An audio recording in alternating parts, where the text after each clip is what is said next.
To finish up this lecture on Unit 3 ethics, we were talking about how does listening the whole time help the audience members to hold the speaker accountable.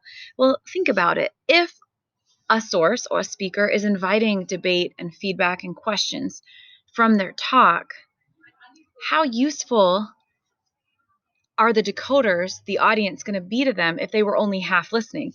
The speaker shouldn't tell half truths, but the listener shouldn't be half listening either and take things out of context. So listening the whole time really gives the listeners the right to chime in and to hold that speaker accountable, to ask them questions for further information, to ask about their sources, to debate if they disagree with their opinion, etc.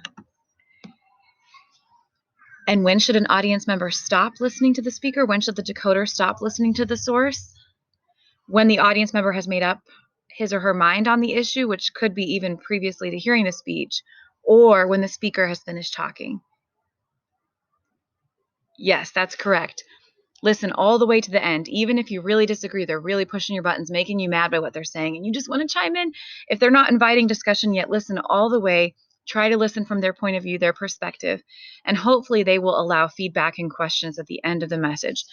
And this is true also when we're consuming information virtually, when we're listening to political commentaries, speeches, researching. Try to listen from the beginning to the end, and then we earn that right to give the feedback.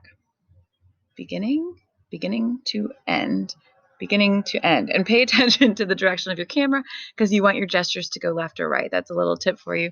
Beginning to end. Another little tip about broadcasting when you're filming your speech is I don't have the best light today going on for this lecture. It is a very cloudy day and I am outside, if you couldn't tell. I brought a few lamps to try to get a little bit better light. But basically, I'm just going to finish filming after this and wait for better light another time. And finally, following this lecture, you'll see a clip from the ethics guy, and he's going to talk about ethics in the workplace. So watch that and we can talk about it. Thank you for chiming in today for our Unit 3 ethics lecture, and we will stop sharing.